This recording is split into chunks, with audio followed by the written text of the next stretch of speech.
Havia um tempo em que Jerusalém era chamada de a cidade de Deus, o monte do seu descanso, o lugar onde o Eterno fez habitar o seu nome. Ali, entre os muros erguidos com sangue e sacrifício, repousava o templo, a casa que deveria ser santa, mas que pouco a pouco se corrompeu com o coração do povo. Os sacerdotes, que deveriam guardar o altar, venderam sua pureza por ouro e incenso a deuses estranhos. Os reis, que deveriam pastorear com justiça, transformaram-se em lobos, devorando os frágeis e oprimindo os pobres. E o povo, que deveria andar no temor do Senhor, entregou-se à idolatria, como uma esposa infiel que corre atrás de amantes. Ezequiel viu em visão o que poucos ousariam acreditar: a glória do Deus de Israel, que habitava sobre os querubins, levantando-se em silêncio e deixando o Santo dos Santos. Primeiro, moveu-se para a porta do átrio, como se hesitasse em partir. Depois, avançou para o limiar da cidade, como quem observa pela última vez o lar amado. E então, como quem rompe um pacto, retirou-se por completo, subindo ao monte, abandonando Jerusalém à sua própria ruína. Esse abandono não foi súbito, mas progressivo, como um esposo traído que ainda dá tempo à esposa para se arrepender.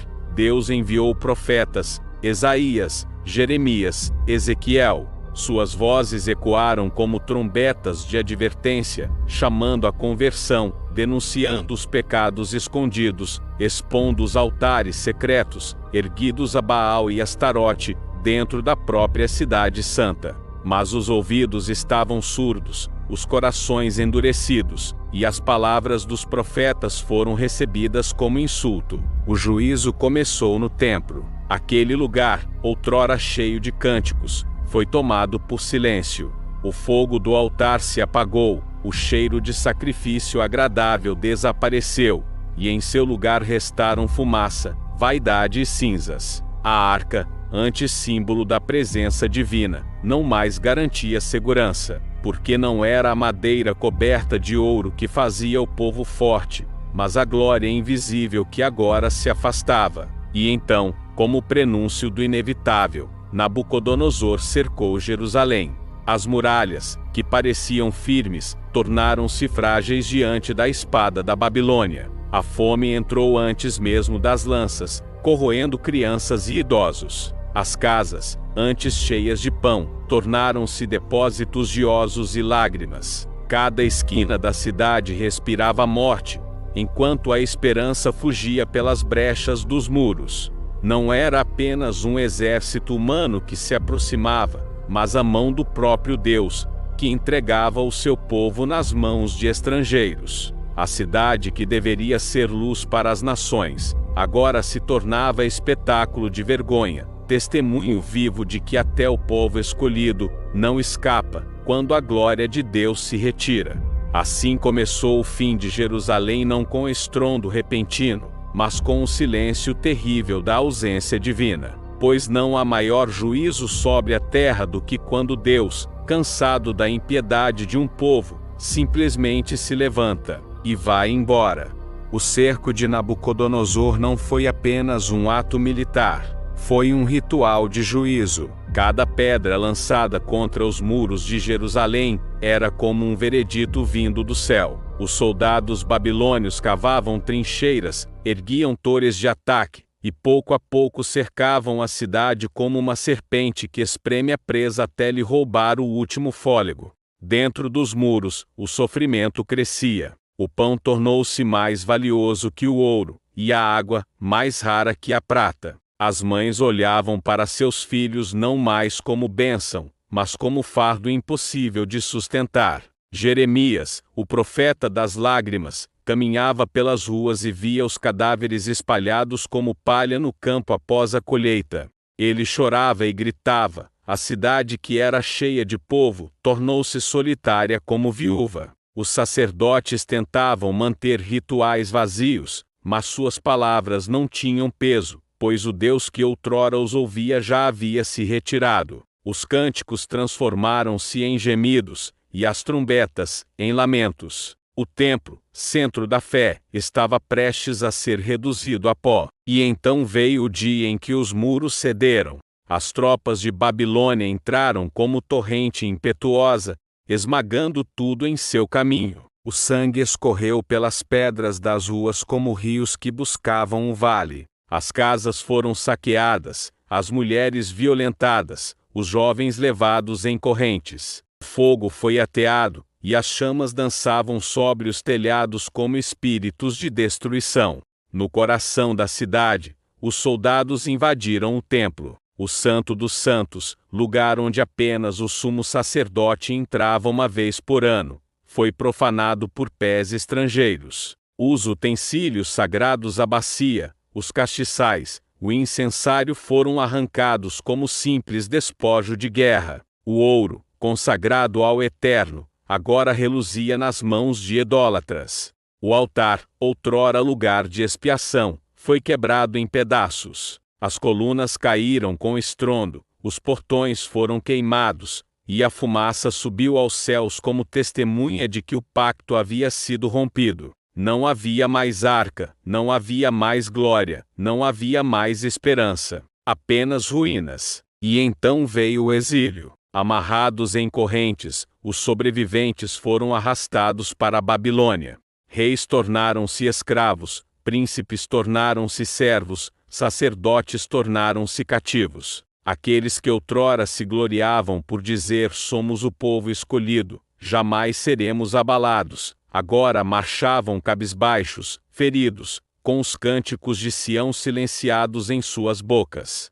Na terra estrangeira, junto aos rios da Babilônia, eles se assentaram e choraram, lembrando-se de Jerusalém. Mas como canta o cântico do Senhor em terra estranha? As harpas foram penduradas nos salgueiros, e as vozes, sufocadas pela vergonha. O povo que fora a luz tornou-se sombra, testemunho vivo de que quando Deus retira sua glória, até o lugar mais sagrado se torna pó, e até a nação mais forte se dobra sob o peso do juízo divino. E, ainda assim, no meio das cinzas, uma promessa silenciosa permanecia. Porque o Deus que julga é também o Deus que redime. Ele os dispersou, mas não os aniquilou. Ele destruiu o templo, mas não seu propósito. O juízo caiu como fogo, mas as brasas da esperança ainda ardiam, esperando o tempo da restauração. Assim, a queda de Jerusalém não foi apenas o fim de uma cidade, mas o prenúncio de algo maior, a prova de que a glória de Deus não habita em pedras, mas em corações quebrantados. O cerco avançava como um mar sombrio contra as muralhas. Babilônia cercava Jerusalém com fome, medo e chamas iminentes. Dentro da cidade, os gritos de desespero se misturavam com orações quebradas. Mães já não tinham leite para os filhos, e sacerdotes caminhavam como sombras, incapazes de oferecer sacrifícios, pois o templo estava vazio de presença. O pão se tornara pó, e a esperança, cinza. O profeta Ezequiel, distante, já havia visto a visão aterradora, a glória de Deus, levantando-se do Santo dos Santos, atravessando o umbral, e abandonando o templo. Era o abandono divino. Não havia mais escudo invisível sobre Jerusalém. A cidade que outrora fora chamada a alegria de toda a terra tornava-se agora palco do juízo final. O exército de Nabucodonosor irrompeu com fúria. As muralhas cederam, e a chama da ira humana foi apenas reflexo da chama divina já decretada. O templo, orgulho de Israel, onde o fogo eterno deveria queimar em honra ao Senhor, foi tomado pelos inimigos. Os vasos sagrados foram arrancados, e a casa de Deus saqueada. Era a confirmação da palavra de Jeremias: não confieis em palavras falsas, dizendo, o templo do Senhor, o templo do Senhor. Pois o templo sem a presença do Altíssimo era apenas pedra vazia. O fogo começou a consumir o santuário. As madeiras preciosas, as cortinas bordadas, o altar da oferta, tudo se tornou cinza. O som do trovão divino se manifestava não mais em glória, mas em destruição. O povo chorava, mas já era tarde. A cidade foi nivelada, e seus príncipes, cegados e levados em correntes. O rei Zedequias teve os olhos arrancados depois de ver seus filhos mortos, a última imagem gravada em sua memória, antes das trevas eternas. Jerusalém, a cidade de Davi, estava caída. O cântico de Sião se transformara em lamento nos rios da Babilônia. A terra que fluía com leite e mel agora jazia em ruínas, entregue ao deserto da idolatria que o povo escolhera. O juízo não veio de repente. Veio como colheita amarga de séculos de rebeldia. E ainda assim, nas cinzas do juízo, havia um eco, um resto, uma promessa escondida no pó da derrota.